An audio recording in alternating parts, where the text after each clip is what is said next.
What's up everyone, welcome back to the channel. You already know, another still worth it video, trying to crank these out in the beginning of the year, and this time today we're talking about none other than the Samsung Galaxy S9 Plus. Now this is a phone that obviously is the bigger version of the S9, and I always found it funny how they took the Plus naming, once Apple kind of switched over to, once they stopped using the Plus naming really, because 2017 was the last time they used it. I don't even know what I'm saying, I guess it's the same thing. The Samsung Galaxy S9 Plus. It's too early in the morning, guys, I'll be honest. The S9 Plus came out in 2018 in February, so this year it will be turning 2 years old. Actually, already, like in the next month or two, it'll be turning 2 years old. And it's not an old phone, okay? This phone is still completely worth it. I'm not trying to say this is like a bad phone in any way, but obviously as phones get older, those phones, a lot of things change for those phones that might make it a little weirder. But on top of that, there's a lot of other phones that come out too, and the successors to the S9 Plus and all these other phones. And in the used market, it might be better off you just getting the newer one than this one. So yes, this phone is still completely worth it. It's still getting software updates, which is really cool. But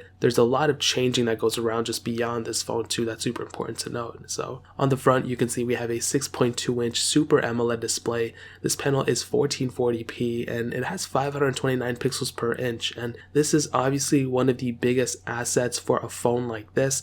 The whole entire Samsung Galaxy line, even stemming back to like let's say the Galaxy S6, those phones have such great panels. Samsung really knocks it out of the park there.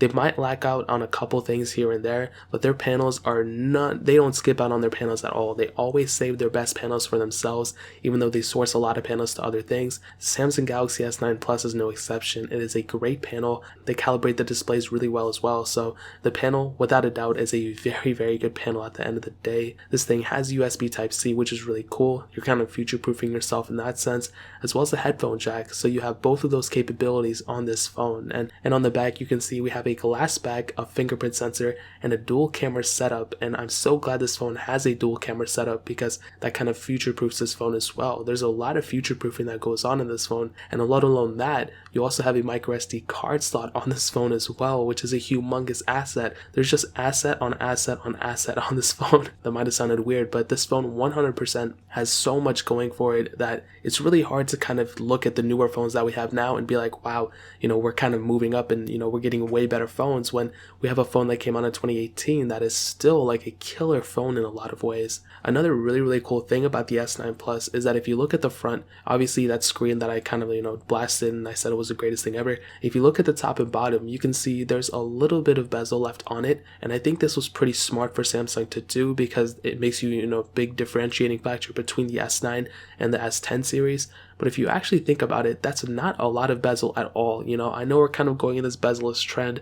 We have hole punch displays and everything like that, but this panel is not a bad panel, but the bezel is not a lot of bezel either. I think that's one thing and one complaint we might start seeing here and soon in the future is the bezel. Oh man, it has like more bezel than usual. It's really not that bad, and I actually like how it's symmetrical. A lot of phones out there are not symmetrical for their top and bottom bezel. This one is, which I really do like. So that pretty much covers it up for the most part on the outside. Now hitting on the software, this thing was released with Android Oreo. We are able to upgrade it to Android Pie, which is really cool, and very soon we are going to be able to get One UI 2.0 on it. I'm not too sure. They said it was coming out in January. We still haven't gotten the official update yet, so I'm really just waiting around for that to come out. But regardless, this thing is getting Android Q, but the sad thing is that it's probably not getting Android 11, which is so stupid. If you remember with the Galaxy S8, we were kind of hyping that phone up because we were like, dude, there's not a lot of differences between the S9 and the S8. That phone can easily handle it. But Samsung decided to do what they always do and not change anything up, and they just decided not to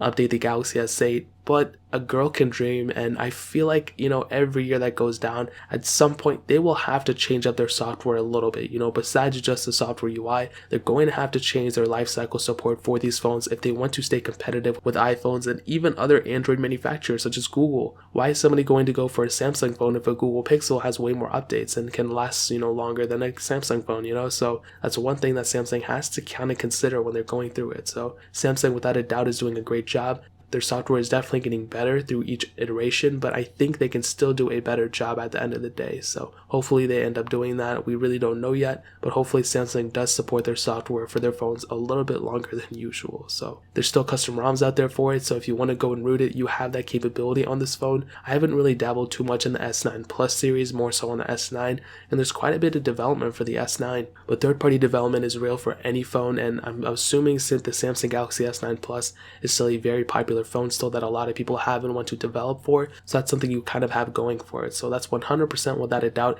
a very, very important thing to consider. So software wise, it's still getting updates, which is cool, as well as security updates. Once One UI 2.0 comes out, by the time you're watching this, it's already probably out, but once that officially comes out, you'll have a really great phone. And if you want to afterwards, you can always custom run. So that pretty much covers that up in terms of the software side. Now hitting on the performance side of things, this thing has a Qualcomm Snapdragon 845 chipset, an octa-core CPU, an Adreno 630 GPU, and there were 3 different models of the Samsung Galaxy S9 Plus, a 64, 128, and 256 gigabyte models. Now all of those models had 6 gigabytes of RAM, so it's not like the top tier model had more RAM like we have nowadays. All the models on this phone had the same amount of RAM, which is really cool because you can just pay less for the base model and just expand that storage up with that micro SD card slot, which is a humongous advantage for this phone. So you still have that capability on this phone, which is really, really cool. So that is without a doubt one of probably the best things about this phone. But talking about the performance, it's still a very good performing phone. I really, like I said, man, with these phones, as we get more and more into the future and I do these still worth it videos,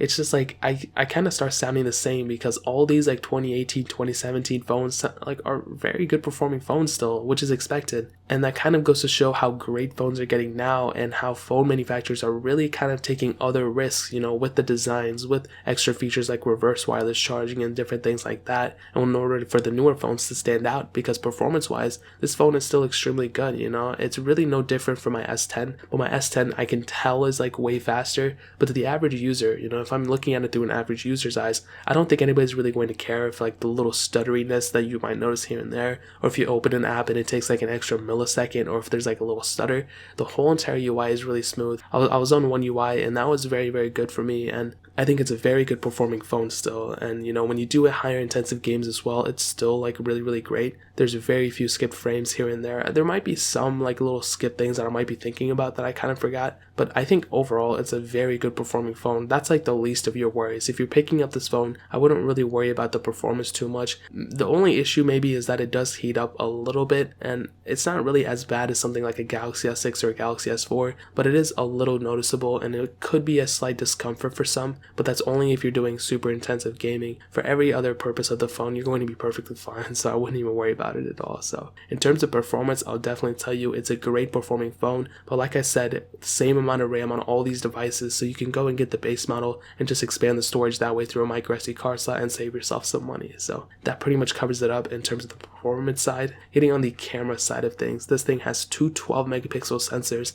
a wide angle lens and a telephoto lens, which is really, really cool. You have an 8 megapixel front facing camera, that's a single lens and a wide angle lens. But talking about that front camera, what's really, really cool about it is that both sensors have optical image stabilization, which is awesome, but you can do 4K videos at up to 60 frames per second, which is a humongous thing for this phone. You can do 1080p at up to 240 and even 720p at up to 960 frames per second if you want to. I doubt anybody's ever going to do that, but you have that capability. And what's even cooler than that is that with this camera, it's still a very good camera. Like, it's still a very great camera quality. Video quality is very, very good. Audio quality is still a little shaky. You know, I think the S10 was a little bit better too, but even that's not even that good. Hopefully Samsung with this next round will actually improve audio quality quite a bit. But this phone did a really good job at the camera, and the better thing is that this thing has at least 2 camera sensors, which is awesome. You have a wide angle and a telephoto lens, like I stated, and that's a humongous thing for this phone. When you're looking at a phone, you want to be able to future-proof yourself as much as possible, especially when you're talking about a used phone. And with a lot of the older phones that I've been testing, basically they all have single sensors, and not a lot of people like that. But with this phone, you have that capability of at least having 2. So if it has an ultra wide, that's great, but if it has a telephoto, that's also great. So you have wide and telephoto lens on this thing, which is awesome. So without a doubt, the camera on this thing is still a humongous thing for it, and a great feature for this phone without a doubt. Now ending it off with the battery life, this thing has a 3500 mAh battery, which is a pretty good sized battery for this phone. You know, it's not completely small, but it's pretty good overall. I think it's a little bit bigger than the S10, so that's good. A little bit smaller than the S10 Pluses. And for this phone, I mean, it's kind of a, a hit or miss. It had a pretty big screen. It was pretty powerful. Because it is on a One UI, it still has quite a bit of background process running in it. So I feel like it could be, a little bit better. Maybe if they put a 4,000 mAh battery, it would have been better. But I think it's pretty good. I don't think it's like anything to write home about, but it's definitely on the better side of things. And I would consider it a feature for sure. I would consider it a pro for this phone. The one thing is though, is that it's non-removable, which, is not a flaw. All phones nowadays are non-removable.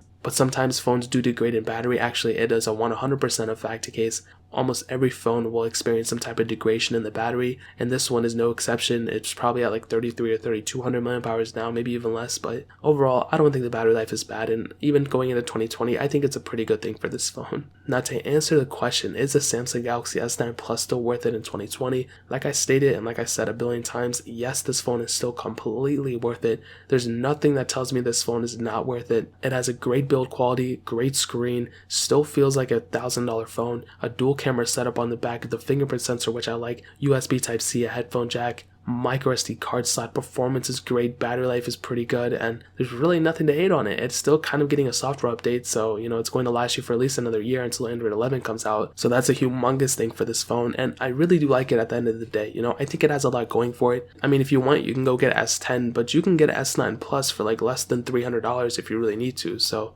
I think I've even seen some for less than $200, which is amazing. So without a doubt, I'll definitely tell you the S9 Plus is still worth it in 2020. If you want to pick up a Galaxy S9 Plus, I'll find the cheapest one on Amazon, and I'll link it down in the description below so you guys can get it from there and help support the channel at the same time. But that is pretty much it. If you guys have any other questions or anything, leave it down in the comment section as well. Hit that like button, that would mean so much, but definitely hit that subscribe button. Every single subscriber that we get really does count, so it means so much if you guys can hit that. Also, check out the other links down in the description as well. My Twitter, my Instagram, my second channel, all those links are linked down below. I'd really appreciate it if you guys could check it out. But more importantly than everything else, I love every single one of you guys. Hopefully I'll catch you guys in the next video. Peace out.